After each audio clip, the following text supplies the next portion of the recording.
Take over. Sure. Thank you. Thank you so much, Mr.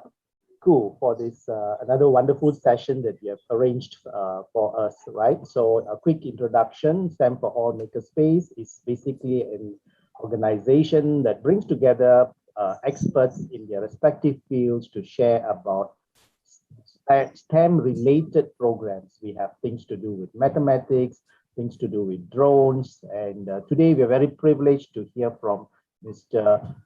Hock about Geodesic Dome, another very intriguing technology, right? I think there's maths, there's science, and more so, today happens to be the 126th birthday of the creator or the innovator of this Geodesic Dome that we will hear from Mr. Hock. All right. I think to be fair, let me try to give you a very nice brief introduction to Mr. Hock, who will be talking about the Geodesic Dome and also the innovations of Mr. Architect Buckminster Fuller. All right. Now, a quick introduction to Mr. Quek Hock. He's a freelance trainer, facilitator, and a speaker. He's created and innovated many workshops and conducts his own Buckminster Fuller inspired Bucky principle and strategies for a fuller life. So we're very curious to hear from Mr. Hock, about these Bucky principles. Now, he continually seeks to improve and evolve his Bucky Fun workshops. And his workshops are a culmination of 18 years of personal and ongoing research based on the study into the insights and philosophy of Buckminster Fuller. So as mentioned just now, we hope that when things are back to normal, we will love to invite Mr. Hock to our center at Diamond Mall for him to explain further and perhaps even conduct workshops, on the idea of Mr. Architect Buckminster Fuller. Now, I will leave the introduction to Buckminster's outstanding work, who we believe is not just a fan, but also a prodigy who continues to experiment with the innovations of Mr. Buckminster Fuller. Okay, Mr. Hock's passion has propelled him to establish the Bucky Group, okay, based in Singapore, as a learning organization, right? And this, I think, through that, he has done many programs in many organizations, including HSBC, in the civil service clubs, Rotary clubs, and the next, we hope that will be at our STEM for All Makerspace. With that, Mr. Hock, can I pass the space over to you? Thank you very much, Ramesh, and thanks, Hockan, for organizing this webinar event. It's a privilege and an honor to be able to share with you, my experiences of, my journey with Buckminster Fuller, in the sense that I have been exploring his work over the years since 1994, and I have been a keen learner of his thinking, his ideas, his philosophy. However, in order to motivate myself much, I found that I needed to share his thinking, his ideas, his philosophy. If I don't share, I think it dies with me. So in that sense, I've been exploring him. However, we are living in a very difficult time at the moment with this COVID-19 situation around the world. I would have preferred it to be something where we have hands-on interaction with the stuff that I would like to share with you. But unfortunately, we have to do it on online basis. So I was wondering to myself, how do I do it? To take you guys through without putting you guys to sleep in a matter of a few minutes, because it can be quite heavy, it can be quite heavy stuff, sharing. So how to make it something that is fun, how to make it something that engages you, And that has been a bit of a challenge for me. But I've thought it through, and I think that one of the best ways is to engage one of the faculties of your mind, and that is your imagination. Yeah. So what I like to do is to invite you all to come with me on a journey. Right? We're going to go on a journey with our minds, of course. And yeah, in this journey that we go through, we will take the opportunity to explore some of Mr. Fuller's stuff that he works with that is hopefully relevant to STEM. I understand STEM stands for science, technology, engineering, and maths students, parents, and so on. So hopefully this process that we go through, I can bring this across, right? Now, most of us go through education with a lot of books, right? But actually, I find that that's, how should I say, very academic. Yeah. So I would like to take a different approach. Yeah. So with that, I invite you all to you can close your eyes for a little bit, and then you can open your eyes and see the screen, follow what's going on. But what I'd like you to do is now to take a deep breath. Yeah, and let it go. Take another deep breath and let it go and come into the present. Okay, everybody, okay with that? Yeah, and I assume all the answers, I can't watch you all, but I assume the answers are yes, good. So imagine right now, we are on board a spaceship and we are traveling. We are going, what they call, across several planets. We visited Mars. Right? We got back on our spaceship and we visited Jupiter. We visited Venus. And in a sense, with all this planetary traveling, we have gone into the future.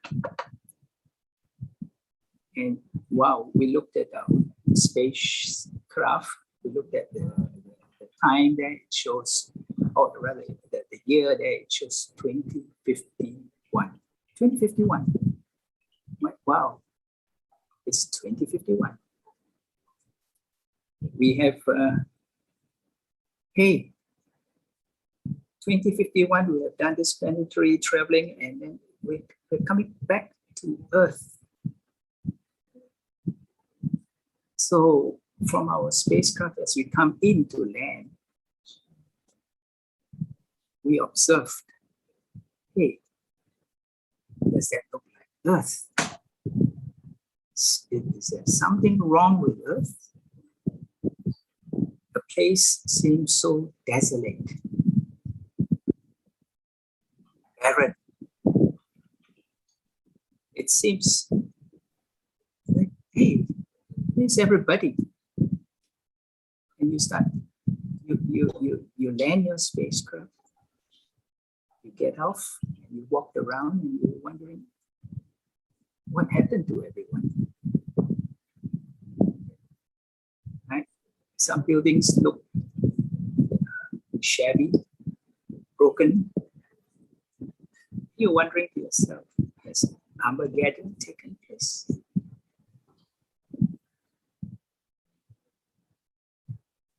Or has climate change made our Earth inhabitable, and our fellow Earthians left somewhere else, or maybe we have just basically became extinct. You don't know. You don't really. You're not quite sure, but it's the year 2051. You got back onto your spacecraft. You went to your computer there. It's a super powerful computer. Wow. And the computer by the name is called Bucky. This computer called Bucky. And you went on to your Bucky computer and you said to the computer, "Hey, Bucky, what happened here?" Yeah. He said, "Well, this two of the things that could have possibly happened." What do you mean possibly happened? Well, we have traveled into the future, and the future shows us that wow, Earth is been destroyed by a war, which popularly was known as the Armageddon, or it's possibly been made inhabitable due to severe climate changes. Wow. So then you ask your computer, we have gone into the future. Can we do something about it? And yeah, yes. Aki answered. He said, yeah, sure. You have gone into the future. You can go back in time to where you were in 2021. You can do something about it. Yeah, sure, that makes sense. Let's try it. Let's do it. Let's see what we can do. So you're back on your spacecraft and you're flying. It takes a bit of time to zoom your spacecraft back to Earth. And you ask your computer, hey, Bucky, so if we go back, how do we wake humanity up? How do we change the direction of where we are going? How do we do it? And the computer Bucky says, well, I tell you what, I'll give you some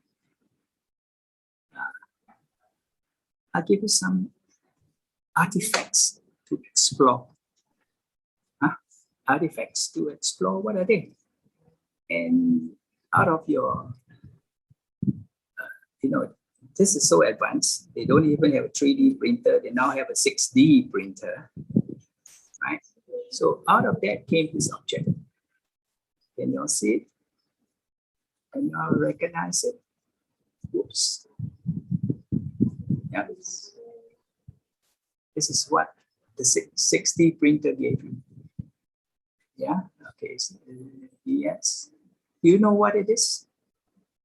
Yeah, it is called the tetrahedron. The tetrahedron. Oh, yeah. And Bucky said you can call it Mr. Tetrahedron. Oh, is that so? Yeah. What is it? It is, it's a triangular based pyramid. Yeah, it is a triangular based pyramid. So actually, what does it do? Well, like I said, this is the minimum of the system. Nature, universe uses this minimum system of the tetrahedron to structure itself. This is happening? Nature, universe. Yes, it is, because it is all composed of what? Triangles. And triangles is structure. Structure is triangles. It will not collapse because they intersupport each other. Oh, wow. But what do you mean by minimum of a system? Well, you see, when you have a structure like the tetrahedron, Mr. Tetrahedron, what you get is a system that divides universe into the macro system that is outside, and you have the micro area that is inside, and the system itself. Yeah. So this is the minimum of a system. What are its characteristics? What does it do?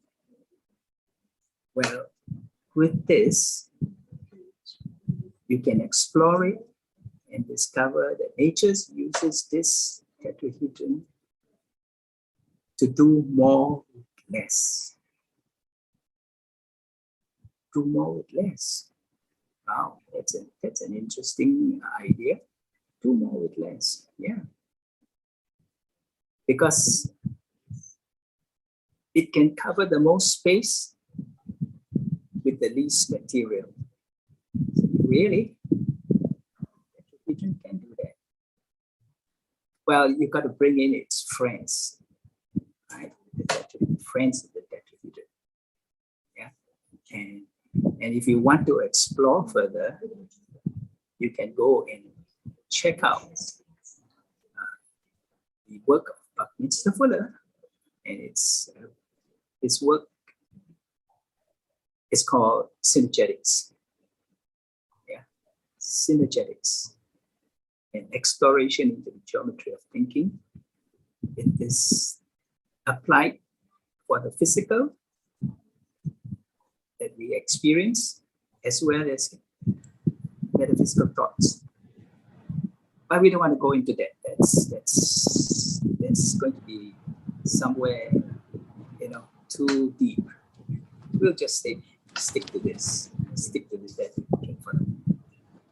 But the tetrahedron is a friend. So it has a friend, a good friend. Who's that? Who's a good friend? Oh, let me show you. Here we have. Can you see this clearly? Oops, what's it called? What's it called, Bucky? Well, this is known as the the octahedron. We have 8 faces. 1, 2, 3, 4, 5, 6, 7, 8. Right? Octahedron. You say this is a friend of the tetrahedron? Yes.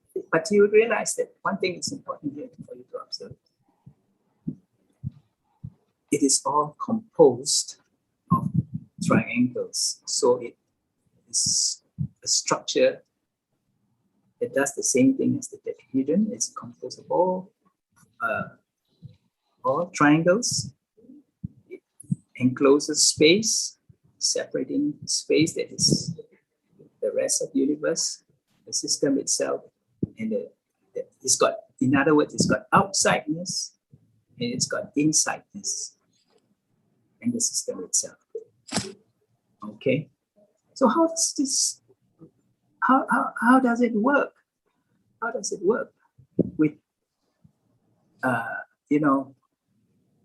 why is it a good friend of Mr. Tetrahedron? We call her Miss Octahedron. Well, you see, they combine together in such a way that they can fill all space, right? Oh, wow. Fill all space? Yeah, I'll show you another one. You see this? This is a This is called the Octet Truss, or also known as the isotropic vector matrix. It is composed of octahedron, alternate with tetrahedron, alternate with hey, hang on. This looks very, very familiar. Yes, you've seen it before.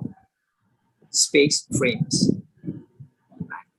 When you build your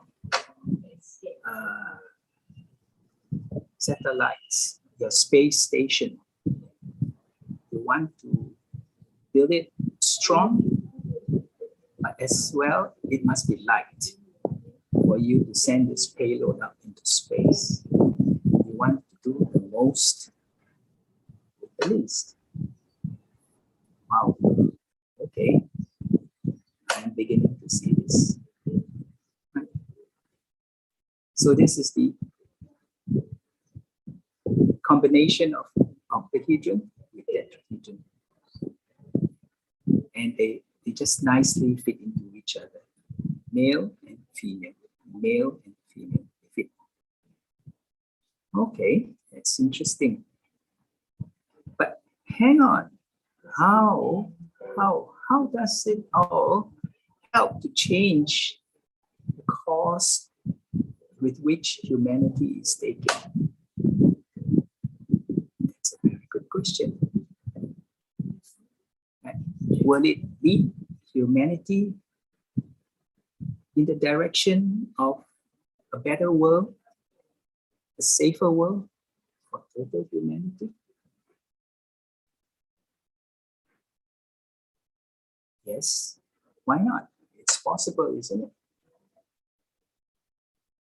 It's possible because you are applying this thing which Bucky used to call ephemeralization, this concept. Do the most with the least. You are applying nature's principles. Yeah? And when you do the most with the least, you can take care of total humanity. That is what Buckminster has been talking about all these years. Right? Oh wow. You said to yourself, I see it's beginning to make sense to me. Right. All these years, I have been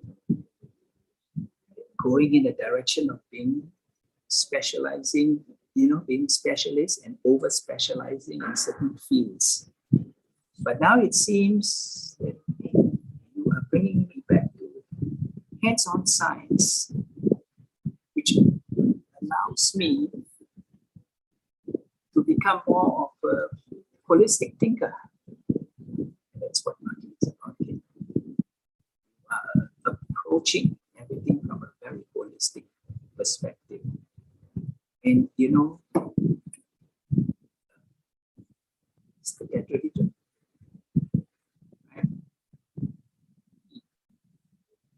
Is what Bucky calls the signature of God. It's everywhere. Nature uses it. It represents order in the universe. And it's a good friend, people like him, from Einstein to Baruch Spinoza and many others, people who see the order in the universe. Most of us see physical universe as breaking down into entropy. Everything seems to be falling apart. This brings you back to the discovery of your mind and putting things back in order. Oh wow, I didn't see it that way before. Right? Okay, let's explore other perspective of the tetrahedron. And this is another way to represent the tetrahedron. Yeah. And this is you see only the vertexes. This, you see the relationship lines, right? So that's another way to look at it. Tetrahedron, and in terms of the vertexes, the energy events, right? Tetrahedrons in terms of the relationship lines. Okay. Wow. Is there any other way that we can see the octahedron? Sure. This is the octahedron. Yeah. So I'm holding it to the base. You see 6 vertexes form 8, what they call 12 edges and 8 faces. Right? Okay. So you are looking at now things from another aspect, from another perspective. And all this is quite important, right? For you to explore how to apply these ideas, right? But before we go to that, Buckminster has created, come up with artifacts, right? Of this approach, of this kind of thinking, of this new perspective, new ways of looking at things, right? But before we go to that, I'd like to introduce you to the final and third prime structure of the universe. The first prime structure is, of course, the tetrahedron. The second prime structure is the octahedron, right? And the final third prime structure is our good friend, the icosahedron. Right? It is also composed only of triangles. Okay? So first one, you have 3 triangles around one vertex. 4 triangles around one vertex. Vertex are the nodes here. And finally, the octahedron, you have 5 triangles around one vertex. Well, does it look familiar? Does it look familiar? Where it looks like a carousel.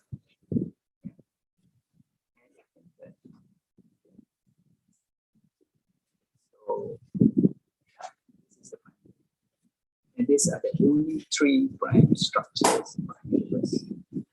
You say, well, you remember them as platonic solids. That's correct. The Greeks actually have discovered these solids, and they call them solids, the platonic solids, tetrahedron, octahedron, hexahedron, and of course the cube. And you have the dodecahedron.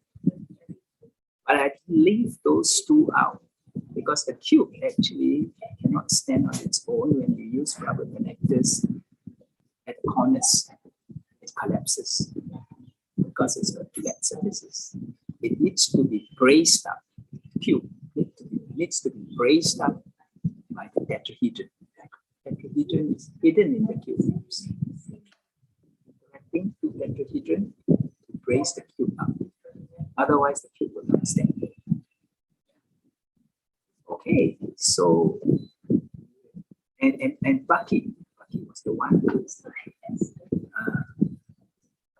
went to his cupboard in a sense of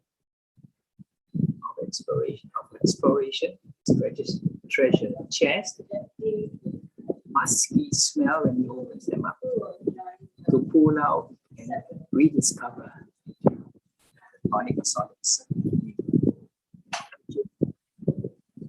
The octahedron and the icosahedron. So, question now is, what else? What else can we do about them? You see them anywhere? So with the icosahedron, as you increase its frequency of the sides, it slowly becomes a sphere.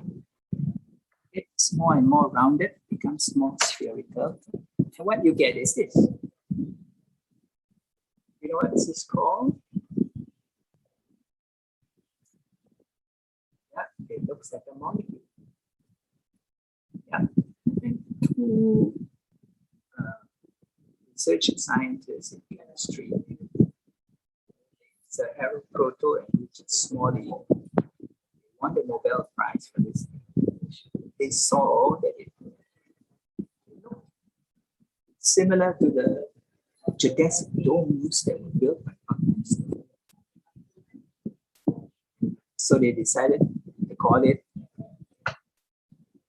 the Buckminster fullerene C16 carbon molecule. Wow, I never knew that. You said to yourself, wow, humanity should know about all this. Yes, because 99% of humanity right now does not understand science. Yeah, it's gone into the realm of abstract mathematics.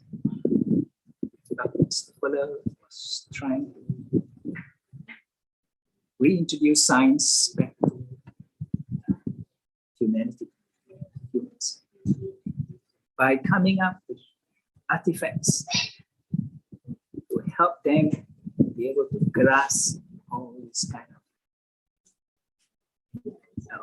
thinking, all this kind of ideas, understand science better. He was trying to make the invisible more visible. Wow, I didn't know that. Yeah, for example, here we have this, sorry. See this? Oh, you start to recognize this shape. It looks so similar, so familiar. It's the tetrahedron. But notice that the struts, the dowels, are not touching each other at the corners. They are held together by tensional struts. Wow. So, yeah, Bucky, the computer Bucky, what does it represent? Well, it represents the complementary aspect of tension and compression.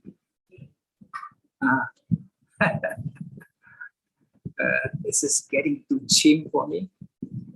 Well, yes, perhaps, but maybe no, right? And Bucky used to share this. He said, take the rope, you tense it, right? When you tense it, as you pull it, its girth compresses. Tension and compression coexist. Oh, okay. Now you're getting it. Right? So this is the kind of stuff which a lot of human beings need to know, but it is not yet into the school curriculum.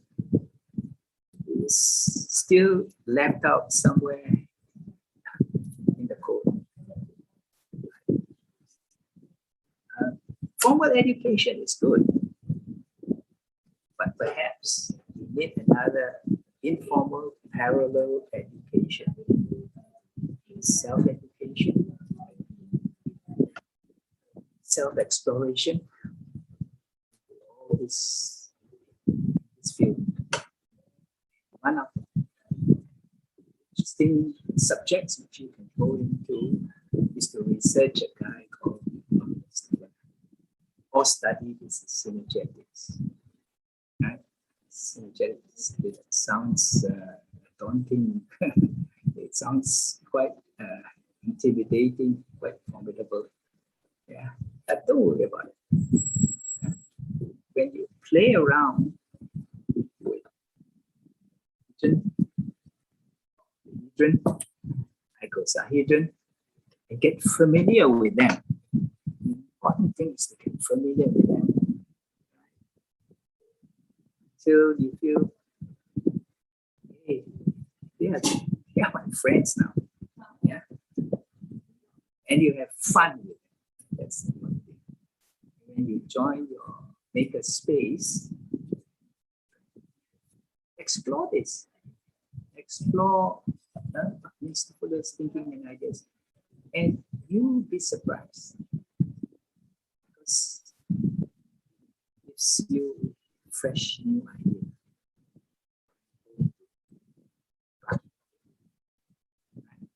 So, can you recognize this? Oops. You know what is this? Application of tetrahedron. This is called a tetrapod. It looks like the Eiffel Tower, but it has only 3 legs. It's a tower. You know where I found the use of this? I've seen it on beaches where they were trying to protect the shoreline. And they put a lot of these structures made of cement, concrete, I think, to protect the shoreline from being washed away by the waves. Hundreds of tetrapod stretches across the shoreline of a beach. Maybe we'll have to do some of these things in the future. But this is an application of tetrahedron as a tetrapod. What else could it be? Perhaps you'll never know. One day an architect will chance upon this and say, I'm going to build an iconic building using this as a design. Wow. So it stands like this. But this is the tetrapod, and maybe one day we'll have a tetrapod building. Yeah. But back to this for a moment. You know what is this also known as? That's how we were talking about it. We call it the Buckminster fullerene. Right? It is also known as the buckyball. Did I say that? Buckyball. Yeah. It actually looks like this, like the football. Yeah. So this got pentagon, hexagon. So sometimes I get my facts a bit mixed up. I think it's called a pentahexa hedron. Pentahexa. There will be some other people who are very knowledgeable about all this out there. You know, you discover it. Have a chat with them and see what we can learn from them. If they come along and say, you got it wrong, you better correct it. But it's okay. When we are exploring Bucky used to say it's okay to make mistakes. I've made more mistakes than anyone I know. That is why I know so much. So when I went on my journey, and we are going on our journey, explore Bucky, trust me. I said things that were not very accurate. There are people who come along and check. Hey, hello, you sure this is the case? Okay, I try not to defend myself. Just listen to them. And then I go back and check it out again. So the process that I've gone through in exploring Bucky is process of sharing and going back to check whether I shared correctly. So what else could be interesting about this tetrahedron, octahedron, and so on? What else could be interesting? Well, when this tetrahedron came along, what we thought about our world map. Here's an application now. World map. Our world map, according to Bucky, is distorted. How is it distorted? We got the Mercator projection,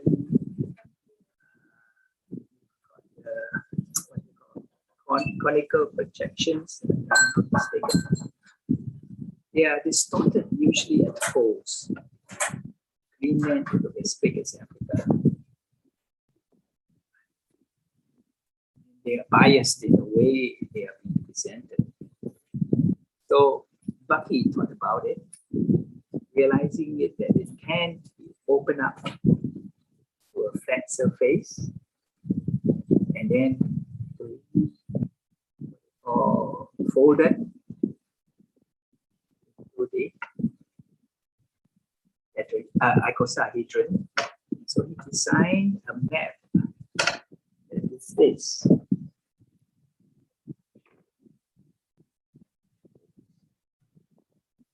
This map. Okay,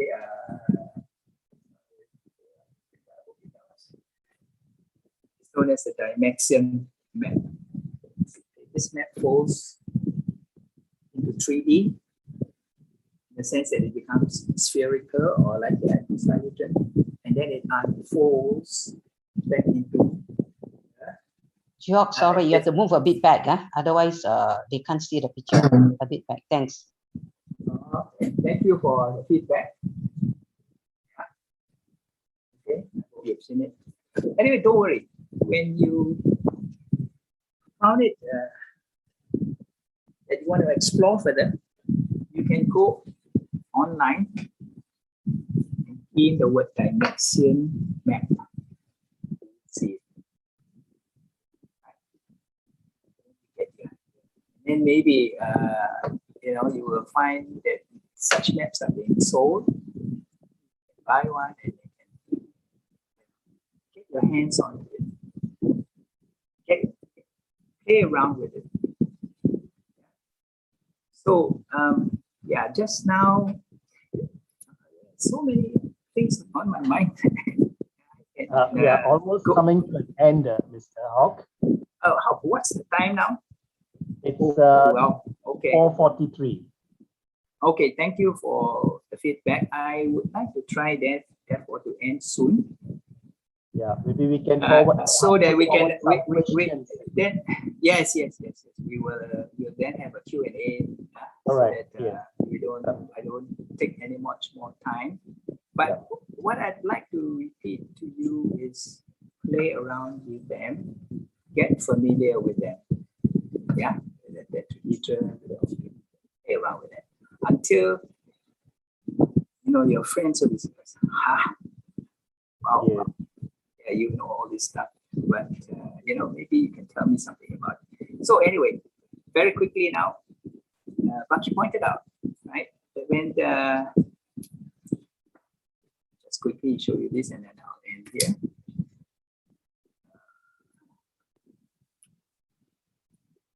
Right. Okay, tetrahedron and tetrahedron. When they come together, Bucky was pointing out they are flexible. Right? This is how our gas, GAS, air, oxygen, carbon dioxide, that's how they work. Yeah. When they are joined edge to edge like this, one edge, they are liquids, right? And then when they are joined face to face, they are crystalline structures. Yeah. So these are the kind of things that Bucky makes science more understandable for everyone. Now the question then comes back. Well, hang on. Are you sure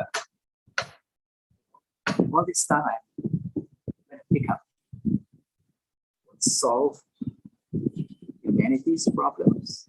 Are you sure it's not going to take us away from Armageddon? Are you sure it's going to save us from our climate change?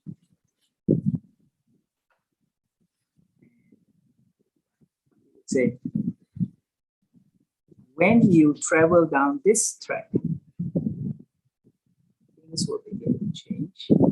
And the more people are aware and go down this track of how to do more with less, we will be able to find solutions to humanity's problems, because now we are thinking in terms of a process called design science revolution. Now, I know that's a lot to take in, but that's how it will work. So don't give up hope. We still have a chance to change course, save humanity from extinction. Before I go, maybe Hock, can you put on the slides for me? Mr. Koo will try that. Yes.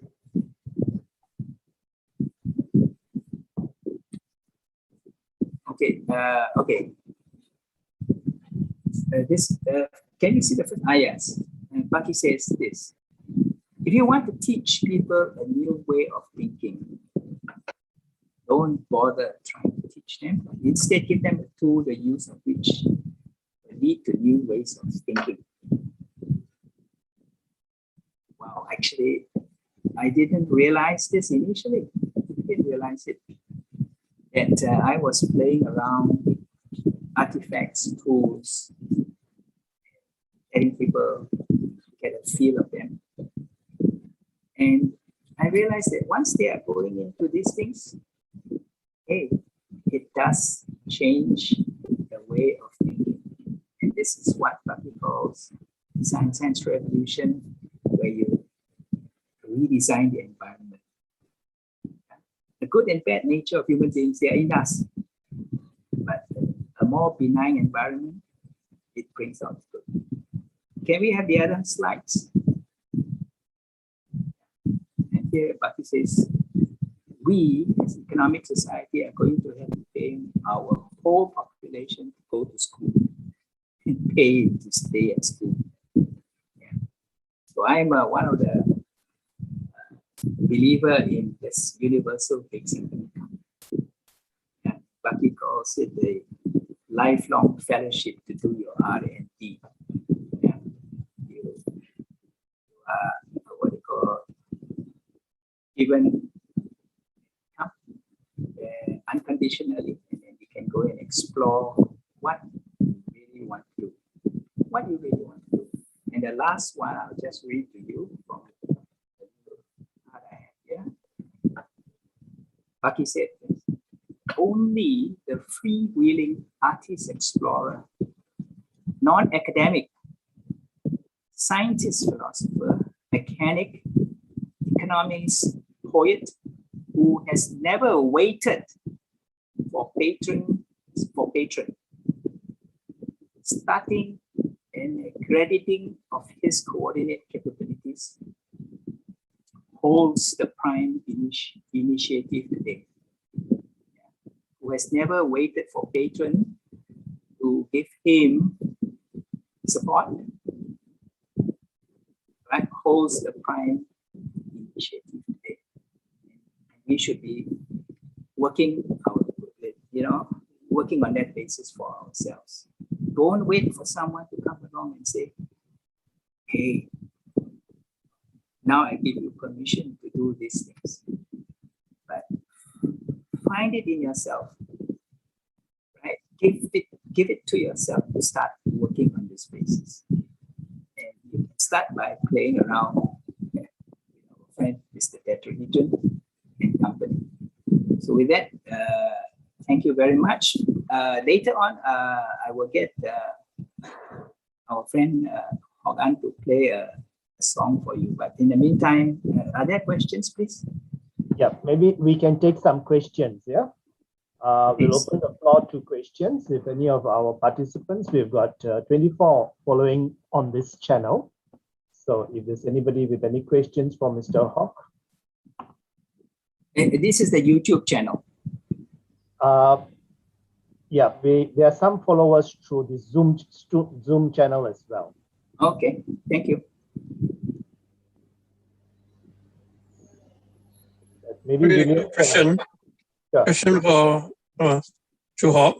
Yes, yes. How do you prophesize that in 30 years' time, that when we come back to Earth, the Earth is barren? How do you make up the figure, the year 2000? Okay, that's a good question. Right, now, I told you at the beginning to imagine, right? So I'm just giving you a ballpark figure. It could be a much longer time period. It could be a shorter time period. And, I am not very sure, to be honest with you. But imagine that this could possibly happen. That's all. Straightforward, simple as that. We can imagine the various scenarios, that's all. Okay, so it's just an imagination, not a prophecy. No, it's not a prophecy. Okay, good. All right. So next question, anybody else? Yes, Jordan, please.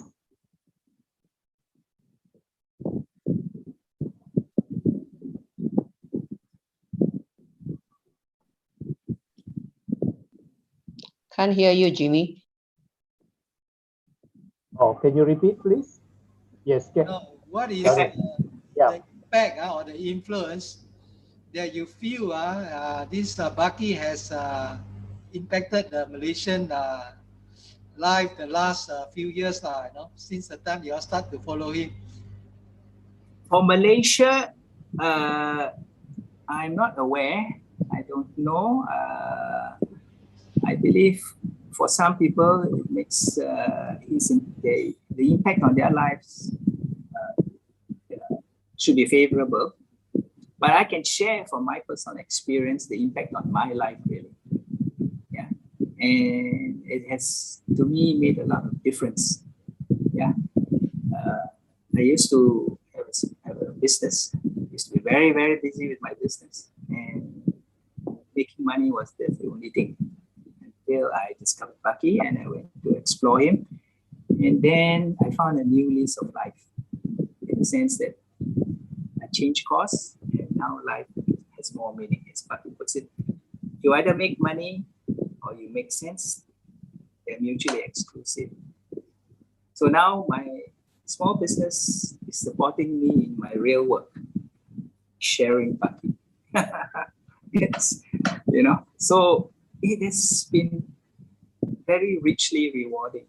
I can tell you that for sure. To the friends I have, to the people around the world that I meet, it has taken me to San Diego to watch the one-man play on the history of the universe based on the life and the work of Buckminster. I have been to Santa Barbara to visit the Buckminster Institute and get stuff from them. So many of these things along the line that I can't recount to you all of them immediately due to time constraints.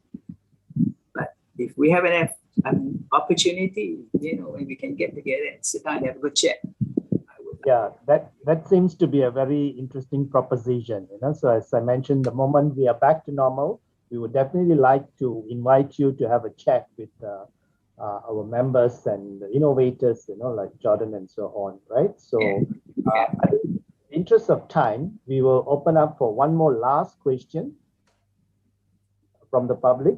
Anybody? I think Sudhi has a question. All right, please. Sudhi. Sudhi, would you like to speak your question? Would you like to ask a question out loud? If not, I can read the question. Please. What kind of tool can you suggest applying Bucky principles on giving people tools on the subject of increasing Malaysian into more care for our environment and reduce pollution? I know Okay. it's a tough one. Yes.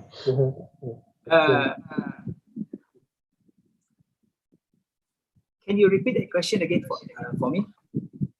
You mentioned that, yeah. You mentioned that Bucky's principle on giving people tool instead of changing their way of thinking as a solution, right? And how do we then, what kind of tool would you think we can give to Malaysian to increase their care about environment and reduce the pollution? I understand that in order to make people want to act on reducing pollution is through the message of care. But what kind of tool in this case would you suggest? Because it seems like even those messages doesn't go through. Well, yeah, getting echo. But anyway, I see your question and I understand your point. A lot of challenges that we face today, Bucky suggested coming up with tools, artifact inventions. So let me give you an example. I watched this once on a program, I can't remember the title of this program. Children, their parents too, their adults, going into a swimming pool. And as they swim, a lot of them pee in the pool. They did a poll on it and they found out that out of every 10%, 8% pee in the pool. They were trying to solve this problem. How do they do it? What kind of tools can they come up with to get people to not pee inside the pool?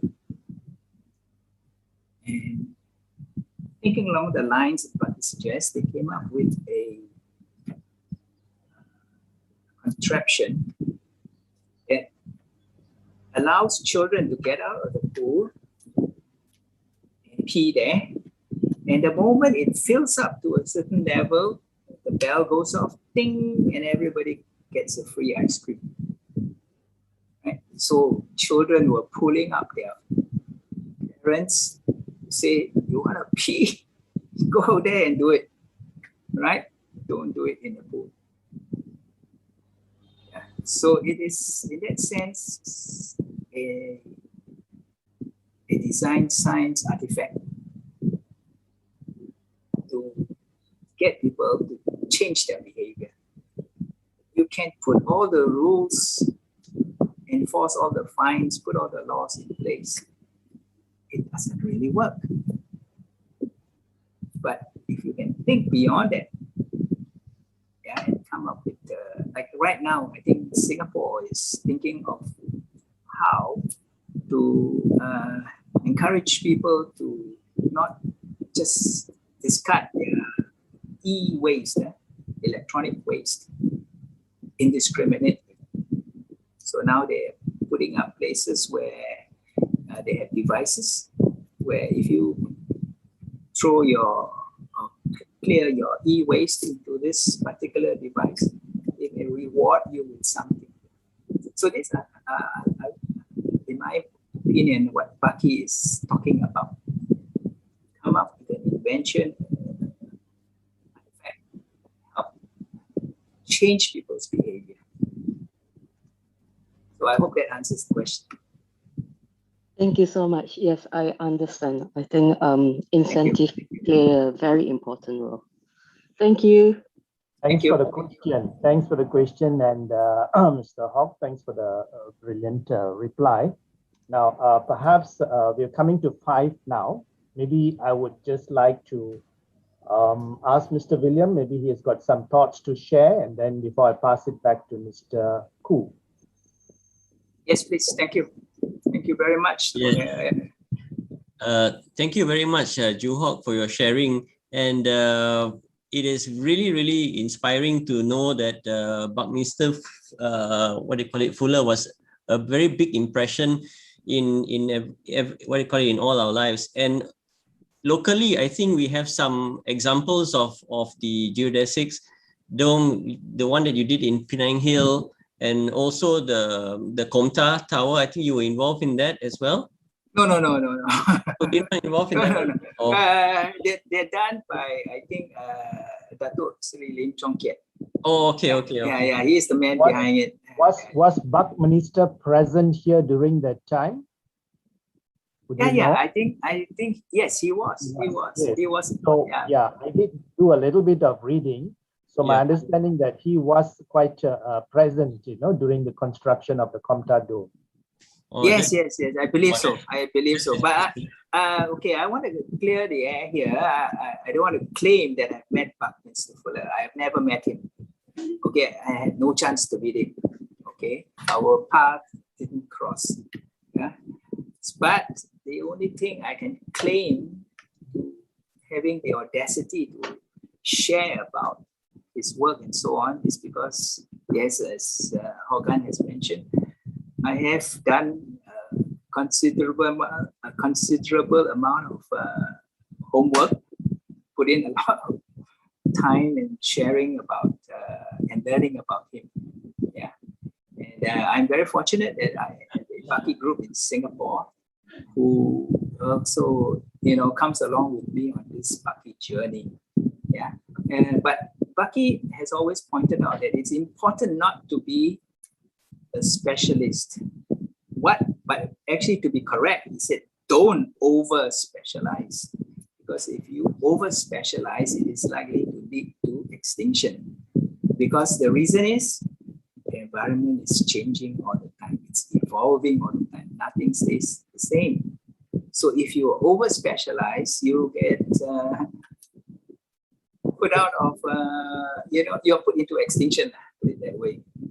Okay, but a certain level of specialization and being a generalist, comprehensivist is important. Yeah, so don't get it wrong. It doesn't mean that you totally cannot go deep into a certain area of knowledge. Yeah, otherwise you'll be a jack of all trades, master of none. Hock, I just want to share with everyone what we have been doing at the center with the help of one of our STEM partners, Samuel. We actually came up with the Tetrahedron made out of straws. Wow. Okay, I'm impressed.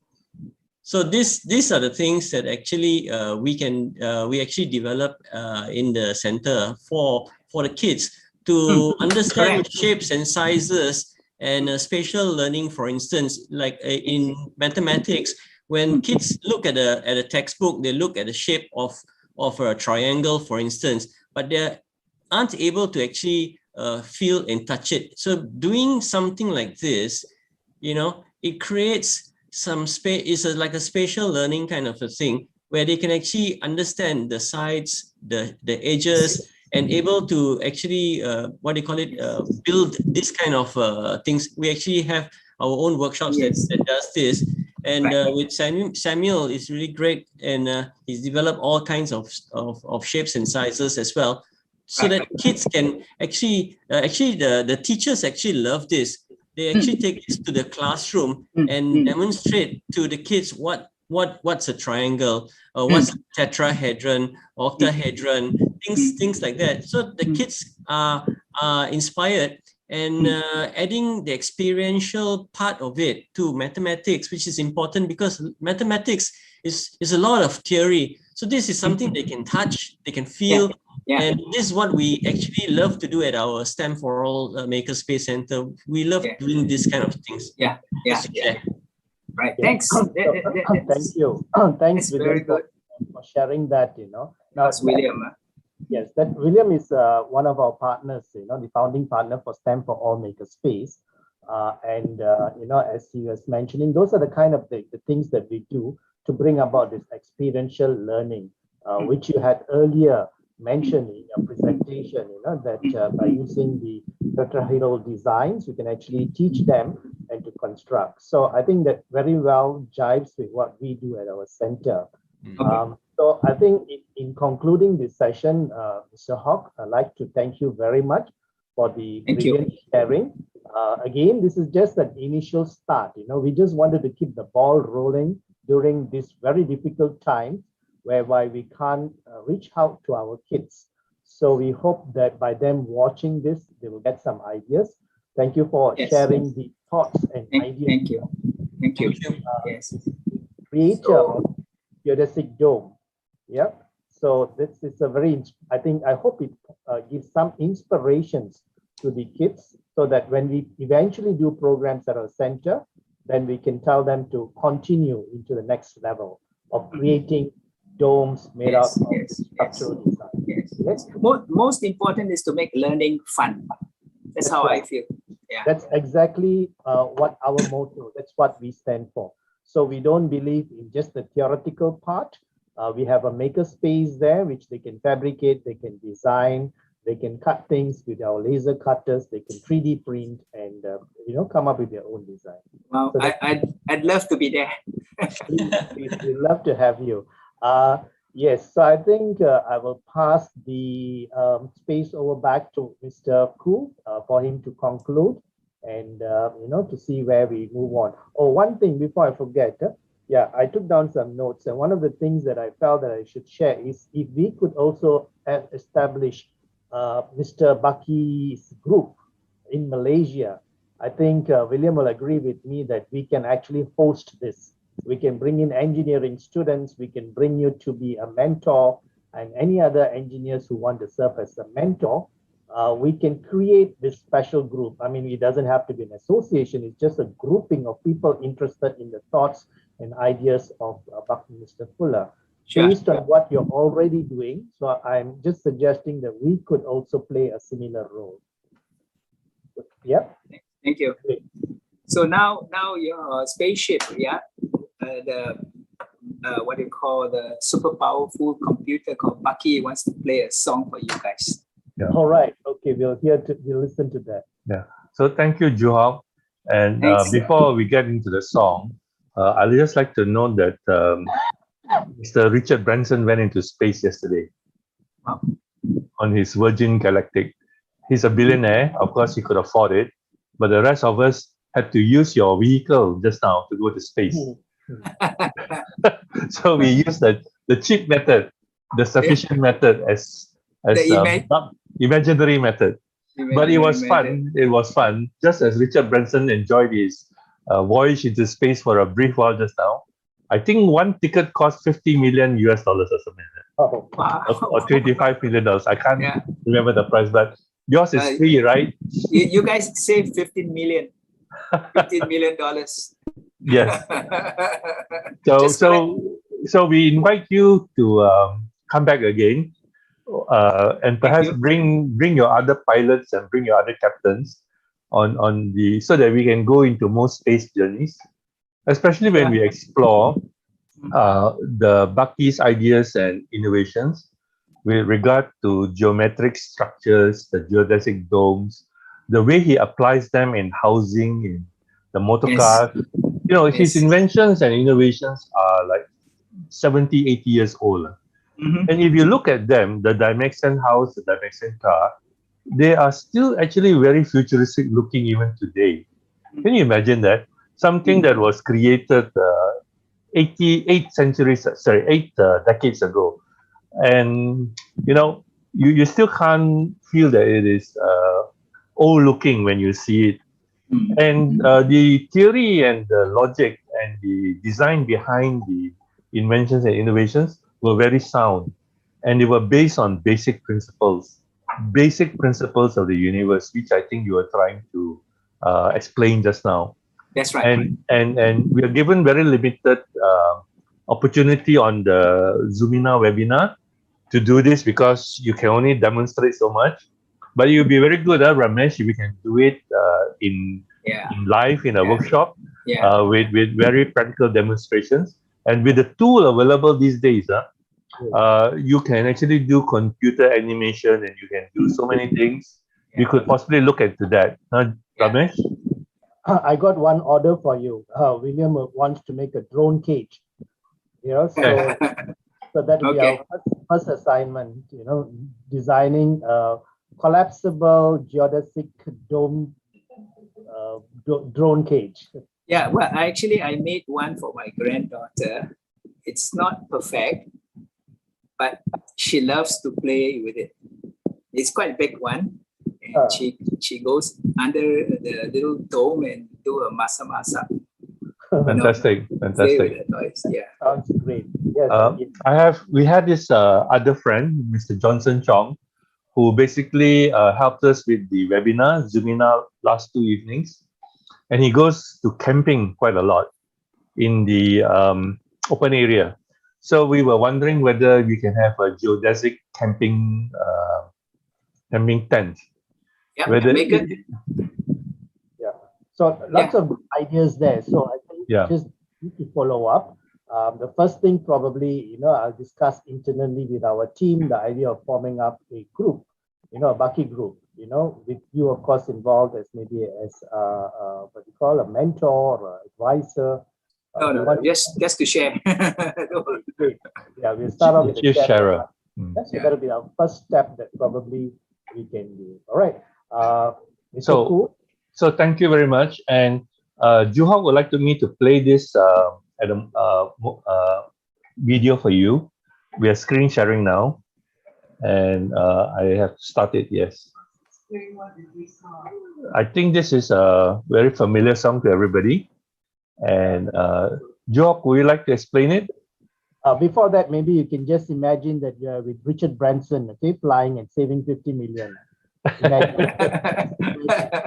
Yeah, well, this is one of my favorite songs. I like to use it in workshops. The lyrics to me are very meaningful. And last night when I heard Professor Tajudin and the way he spoke his mind, I was impressed. And I think therefore that nobody would take umbrage in listening to this song and knowing its lyrics. Yeah. So, and it's about our imagination.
if I can add that Bucky, this song certainly reflects his thinking, his philosophy.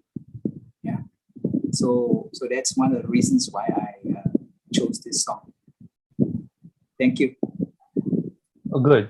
So there are a lot of few questions still left in the chat.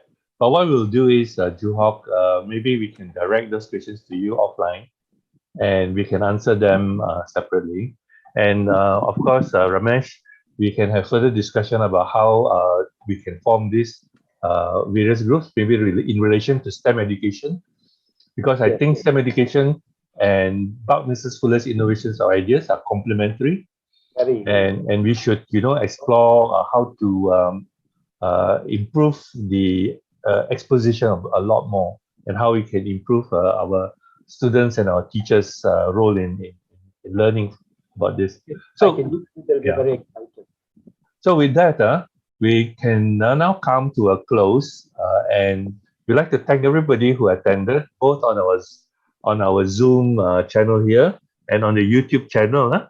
And this will be put up as a recording at the Stand for All Facebook page, and we can look and refer to it in future. All right. So we come to a close, and we will see you all again very soon. Thank you. Thank you. And I see my good friend Jordan there. Hi, Jordan. Okay, Jordan. Very good. Thanks, everyone. Thank you, everyone. Thank you, everyone. Thank you. All right. Thank you. Right, bye. Bye-bye. Bye.